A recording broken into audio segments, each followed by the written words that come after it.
Bonjour, bonjour. Alors me voici en direct comme tous les mardis 13 heures. Je vais vérifier que ce soit bien le cas. S'il y a quelqu'un qui me voit là en direct, soyez gentil, mettez-moi un petit pouce. Voilà, c'est bon. Je vois, c'est parti. Alors comme d'habitude, pour ceux qui m'écoutent en direct, merci de me mettre un petit pouce ou un petit coucou. Ça fait toujours plaisir de savoir qu'on ne parle pas toute seule dans le vide. Et puis pour ceux qui m'écoutent en replay, je sais que vous êtes nombreux et nombreuses. Merci de me mettre un petit hashtag replay. Alors, c'est vrai qu'aujourd'hui, je vais continuer sur ma lancée d'avoir 60 ans.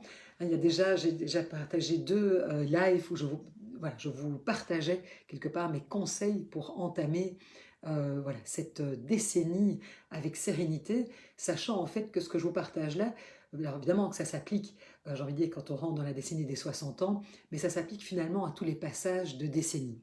C'est vrai que je vous avais expliqué que voilà, quelque part, bien, accueillir évidemment les variations physiques, parce que c'est sûr que vieillir, et on le voit bien, ça nous arrive, ça nous prend déjà dès, j'ai envie de dire, l'âge de 40 ans, notre corps, et surtout en tant que femme, notre corps va changer, parce qu'il y a des maternités, parce qu'il y a la préménopause, la ménopause, etc. Donc c'est sûr que le vieillissement va nous impacter, et ça va nous impacter encore malheureusement différemment que les hommes, parce que là, il y a une profonde injustice qui subsiste. Aussi, c'est sûr, quand on passe comme ça d'une décennie à l'autre, c'est vraiment prendre le temps de se poser pour voir un petit peu où on en est, vers quoi on a envie d'aller. Et puis aussi, il y a quand même toujours un travail de deuil, c'est-à-dire que lorsque l'on vieillit, lorsqu'on avance en âge, eh bien, il faut aussi pouvoir accepter ce qui ne sera plus, parce qu'à un certain moment, on a posé des choix qui font qu'il y a une série d'options qui ne seront plus, et comment on peut faire la paix avec ça. Alors justement, en parlant de paix, voilà, je dirais mon quatrième conseil, eh bien, c'est justement pouvoir faire la paix avec son passé. Et c'est sûr que c'est quelque chose qui n'est pas facile. Et Dieu sait, je le vois à quel point, et je le vois d'ailleurs pour moi-même, et je le vois aussi pour des femmes, les hommes que j'accompagne notamment dans des situations justement de deuil, de séparation, etc., à quel point on peut parfois justement s'accrocher à certaines choses, et à quel point c'est parfois compliqué de pouvoir faire la paix avec son passé. Et je me rends compte qu'aujourd'hui, c'est vraiment, j'ai beaucoup revisité en fait comme justement quand j'ai pris le temps de me poser, j'ai vraiment beaucoup revisité mon passé, les grandes étapes de ma vie, les choses, les épreuves, les choses qui n'ont pas été faciles. Et ça m'a permis vraiment de voir un petit peu, voilà, de prendre peut-être du recul par rapport à ça, de voir en fait ce qui m'appartenait là-dedans, peut-être ce qui appartenait aux autres, de laisser, voilà, de pouvoir faire la part des choses et surtout vraiment de pouvoir quelque part me pardonner peut-être certaines choses.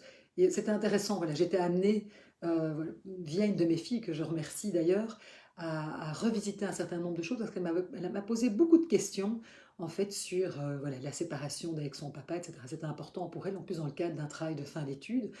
Et en fait, ça m'a vraiment obligée à aller revoir certaines choses, revisiter certains épisodes.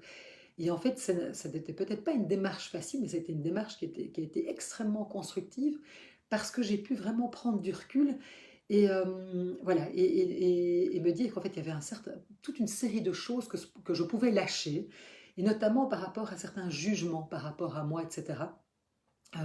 Voilà, des choses où je m'en voulais, où quelque part je trouvais que peut-être la façon dont j'avais mené notamment ma vie sentimentale ne correspondait pas peut-être à mon idéal, ou en tout cas à ce que je me disais qu'elle devait être, par rapport à ce que peut-être la société, ma famille, etc. pouvaient me renvoyer. Et en fait, j'ai vraiment fait la paix avec tout ça. Et je pense qu'arriver à faire la paix avec son passé, c'est vraiment un gage de sérénité pour le futur. Et le fait que j'ai pu voilà, revisiter certaines choses, les accepter, prendre ma part, laisser à d'autres ce qui leur appartenait, mais ça me permet vraiment de pouvoir avancer avec beaucoup plus de sérénité dans cette, j'ai envie de dire, dans cette nouvelle décennie. Et je pense qu'aussi, il y avait vraiment tout un travail de pardon vis-à-vis de moi-même à faire. Et quelque part, en me pardonnant, en lâchant certaines choses, ben, ça m'a permis aussi de pouvoir pardonner aux autres et de pouvoir en fait refermer peut-être des chapitres qui n'étaient pas tout à fait fermés. Et du coup, mais je le vois parce que ça a été vraiment voilà, assez intense, mais en tout cas, ça me permet d'avoir beaucoup plus de sérénité et d'avancer allégé de toute une série de choses qui ne sont plus nécessaires en fait aujourd'hui dans ma vie. Et s'il y a bien un conseil que j'avais envie de vous donner, c'est de pouvoir un moment vous arrêter, revisiter votre passé et, euh, et quelque part faire la paix avec tout ça. Et c'est sûr qu'on est amené, malheureusement, dans nos vies, parfois à vivre des choses qui sont terriblement douloureuses, qui peuvent être terriblement injustes. Alors, on ne choisit pas toujours ce qui nous arrive. C'est clair qu'il y a des choses qui nous sont parfois imposées par des tiers, par la vie, par notre santé, une maladie, enfin, voilà, toutes sortes de choses difficiles auxquelles on peut être confronté. Et donc, si on ne choisit pas toujours ce qui nous arrive, où on va retrouver justement de la liberté, c'est sur qu'est-ce que je vais en faire, comment je vais répondre à ce qui m'arrive. Et c'est là, justement, qu'on a un choix. Et je le vois notamment, si je reparle de séparation, de divorce, je vois vraiment voilà, comme vous le savez, j'accompagne notamment voilà, des femmes qui sont confrontées à la séparation, qui parfois subissent une séparation, un divorce, et je vois à quel point on peut parfois rester accroché à comment est-ce qu'il a pu me faire ça, c'est horrible, comment j'ai pu accepter de me laisser traiter de cette manière-là, comment je n'ai pas réagi plus vite, etc. Et en fait, vraiment, le fait de s'accrocher à un moment, c'est important d'en prendre conscience, mais c'est aussi important un moment de pouvoir lâcher. Ça ne veut pas dire abdiquer, accepter n'importe quoi, mais lâcher un certain nombre de choses parce qu'en fait, à un moment, on s'accroche quelque part à l'injustice, à la souffrance, à la douleur. Et en fait, ça ne nous aide pas. Ça ne nous aide pas à avancer, à évoluer. Donc, ce qui est important, à un moment, c'est pouvoir se dire, mais au fond, qu'est-ce qui m'appartient dans les difficultés, dans les épreuves auxquelles je suis confrontée aujourd'hui et comment, qu'est-ce que je vais en faire. Donc, et en tout cas, une chose, c'est si vous pouvez à un moment voilà, vous pardonner, vous allez voir, ça va vous alléger, vous allez pouvoir avancer de manière beaucoup plus sereine. En tout cas, voilà, je vous parle d'expérience, je parle aussi d'expérience de femmes que j'accompagne. Et donc, c'est vraiment, voilà, c'est pas facile, mais je vous invite vraiment à pouvoir le faire pour pouvoir envisager, j'ai envie de dire, voilà, le présent et l'avenir différemment.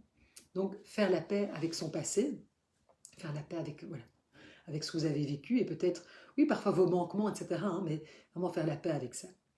Et puis, mon dernier conseil, c'est eh bien, alléger votre vie pour aller à l'essentiel.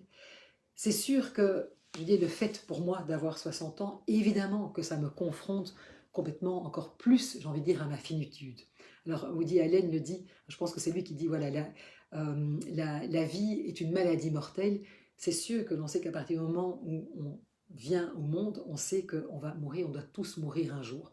C'est clair que c'est quelque chose souvent qu'on laisse un petit peu derrière soi, sauf si on a été confronté assez jeune à des deuils, mais en général, c'est quelque chose auquel on ne pense pas. C'est clair que quand on arrive, voilà, quand on commence à vieillir et quand on arrive à l'âge de 60 ans, bien sûr qu'on prend conscience de sa finitude, parce que si on a parfois, on a perdu des amis très proches, on voit nos parents vieillissants qui partent, et donc c'est clair qu'on va être beaucoup plus confronté au deuil, et donc évidemment à notre propre finitude. Et moi, ce que j'ai envie de vous dire, plutôt que de le voir, voilà, que ce soit quelque chose qui nous effraie, mais faisons-en un atout, parce que le fait que justement cette vie ait une fin, mais peut-être que c'est justement faisons en sorte que cette vie soit la plus riche possible. Et justement, débarrassons-nous de tout ce qui nous encombre, que ce soit des relations toxiques, que ce soit peut-être des il faut, je dois, que vous vous mettez sur le dos. Faites vraiment le tri et allégez-vous. En tout cas, moi, c'est vraiment quelque chose que j'ai envie. Souvent, je prends ces derniers temps, je parle beaucoup de désencombrer ma vie. Je me dis, c'est fou le nombre de choses comme ça qu'on prend un petit peu dans son sac à dos. Et je le vois tous les jours dans mes consultations, le nombre de choses que ces femmes, ces hommes prennent dans leur sac à dos qui finalement les empêchent de pouvoir vivre leur vie pleinement parce qu'ils sont tellement alourdis par tous ces il faut, je dois, etc. Donc ici, j'ai envie de vous dire, et c'est vrai que j'en ai d'autant plus pris conscience du fait que je vis, c'est de me dire, mais qu'est-ce que j'ai envie de vivre là maintenant? Et de me dire, mais en fait, ça serait vraiment bien de m'alléger. Et je vous incite, il ne faut pas attendre 60 ans pour le faire, hein, faites-le déjà à 30 ans, 40, 50 ans, 60 ans. Allégez-vous de toutes ces choses qui nous encombrent. Et Dieu sait si toutes ces petites injonctions que l'on peut avoir quelque part retenues, engrammées dans notre cerveau, comment voilà, s'en défaire, peut-être voir les choses autrement. Et puis aussi, peut-être se défaire de toute une série de choses qui peut-être nous ont été utiles à un certain moment dans notre vie, mais qui aujourd'hui, finalement, nous freinent et nous empêchent d'aller de l'avant de manière allégée et de finalement d'être là où on voudrait être. Et donc c'est sûr que voilà, c'est vraiment tout un travail de réflexion qui m'a beaucoup préoccupée, comme je disais, ces derniers mois maintenant que j'ai passé ce cap de la décennie. Je trouve que c'est toujours un bon moment pour réfléchir. Et c'est certainement quelque chose qui est encore très présent en moi pour le moment. D'ailleurs, je vais vraiment profiter de ces grandes vacances, du fait que je vais prendre un break pendant l'été pour vraiment remettre un petit peu, voilà, j'ai envie de dire tous les programmes à jour, parce que voilà, je me rends compte qu'il y a encore des choses voilà, qui sont peut-être un petit peu lourdes à certains moments dans ma vie, et de comment, voilà, qu'est-ce qui est important pour moi maintenant ici, dans cette nouvelle décennie que j'entame. Parce que c'est vrai que pour moi, je me rends compte quand même qu'il y a une chose, c'est que j'ai vraiment envie de pouvoir profiter de ce temps qu'il me reste, et que ce temps que j'ai la chance d'avoir encore aujourd'hui, en bonne santé, alors que ce n'est une chance qui n'est pas donnée à tout le monde, et que malheureusement, mais autour de moi, voilà, beaucoup de personnes n'ont pas eu cette chance. Et donc là, je me rends compte que c'est un privilège, et j'ai vraiment envie de pouvoir en profiter à fond. C'est vrai que j'ai très envie de voir ceux que j'aime, quelque part, grandir, de pouvoir encore avoir le temps d'accomplir des choses. J'ai aussi envie voilà, de continuer à m'émerveiller, parce que je me rends compte que pour moi c'est quelque chose d'important, m'émerveiller de la nature, des belles choses, avec l'art, la nature, etc. sont toutes des choses qui, voilà, font que je suis heureuse d'être en vie. Et puis surtout, évidemment, j'ai envie de continuer à pouvoir transmettre et partager, évidemment, à ceux que j'aime, mais aussi à toutes ces femmes, ces hommes que j'accompagne, de pouvoir justement partager mon expérience, pouvoir aider, guider les autres, avec en fait tout ce que j'ai pu apprendre moi-même pour que ça puisse servir, j'ai envie de dire, à d'autres. Et donc c'est sûr que ça, j'ai envie de continuer à le faire plus que jamais, et je suis en train de réfléchir peut-être justement à comment j'ai envie de continuer à le faire. Là, je le fais dans ces lives par exemple, mais aussi peut-être d'autres manières. Vous pouvez retrouver aussi ce que je partage, ce que je vis sur mon blog. Mais voilà, je suis en train de réfléchir aussi dans mes accompagnements, comment je peux être encore plus, j'ai envie de dire, dans cette mission. Et puis surtout, en tout cas, on en parle beaucoup, mais vraiment, c'est aussi pouvoir aimer. Parce que je pense que finalement, c'est la plus belle énergie qui soit aimer, c'est-à-dire passer du temps, évidemment, avec ceux que j'aime, avec mes amis, avec mes enfants, avec ma maman, que j'ai encore la chance d'avoir, et puis aussi avec mon compagnon, parce que c'est vrai que parfois, voilà, je vois beaucoup de femmes qui, et je peux le comprendre, parce que je suis moi-même passée par là, qui, après une séparation, après un divorce, se disent, voilà, moi, c'est terminé, quelque part, je ferme mon cœur, et j'ai envie de vous dire, mais non, laissez votre cœur grand ouvert, parce qu'aimer, je pense que c'est la plus belle énergie qui puisse nous traverser, et qu'en fait, quelque part, il n'est jamais trop tard pour aimer pleinement. Et c'est clair que, voilà, par exemple, moi, j'ai pu retomber amoureuse à l'âge de 58 ans. Je ne pensais pas que ça m'arriverait, mais voilà, c'est arrivé. Et c'est vraiment aussi un message que j'ai envie de faire passer à toutes les femmes voilà, qui sont aujourd'hui seules, et qui veulent peut-être, voilà, qui veulent peut-être le vivre mal, ou qui se protègent quelque part, qui sont, j'ai envie de dire, mais non, ouvrez grand votre cœur. Et puis il y a tous les couples où quelque part c'est difficile, peut-être qu'ils sont ensemble depuis longtemps, et c'est pas toujours simple, mais comment, voilà, ils peuvent remettre cette énergie d'amour, parce que parfois comme ça on peut se perdre un petit peu de vue, on peut vivre en colocataire, et donc comment justement, j'ai envie de dire, retrouver, raviver la flamme, et retrouver le plaisir d'être ensemble. Donc vraiment mon message, c'est il n'est vraiment jamais trop tard. Quel que soit votre âge, quelles que soient les épreuves auxquelles vous avez été confrontés, vraiment, j'ai envie de dire, gardez espoir, parce qu'il y a encore tellement voilà, de belles choses à vivre. Et donc, moi, c'est clair qu'aujourd'hui, voilà, je dirais que mes 60 ans, j'ai envie de montrer que vieillir, eh bien, ça peut être autre chose qu'un désastre. C'est sûr que j'ai envie de le faire pour mes amis, mais aussi pour toutes les personnes, voilà, qui m'entourent, qui me suivent. Que vieillir peut être une magnifique aventure. Et donc, je vous invite en tout cas à, voilà, peut-être relire mon article de blog, que vous pouvez trouver d'ailleurs sur mon blog ostavi.be, revoir peut-être voilà, les différents lives que j'ai fait sur ce sujet. Vous pouvez d'ailleurs les retrouver aussi sur ma chaîne YouTube. Et puis si vous avez besoin, justement, vous avez dit, tiens, moi je suis dans un passage difficile, mais bien sûr, je suis là aussi pour vous accompagner. Si vous avez peut-être des commentaires par rapport à ça, moi je serais ravie d'y répondre, d'échanger avec vous. Sachez aussi que je propose des séances découvertes, qui sont des séances d'une demi-heure pour qu'on puisse faire connaissance. Elles sont sans engagement, gratuites. Donc voilà, si à un moment vous avez peur de franchir le cap, je vais dire, mais n'hésitez pas. Voilà, profitez peut-être de ce moment voilà, d'été pour prendre rendez-vous. Vous avez dit, allez, je vais rencontrer Valérie, et juste ne faut que déposer ce qui m'habite pour le moment, et puis on pourra voir ensemble ce que je peux. Et déjà en une demi-heure, vous allez voir, on peut déjà faire plein de choses. Donc c'est un petit peu ce que j'avais envie de vous partager aujourd'hui.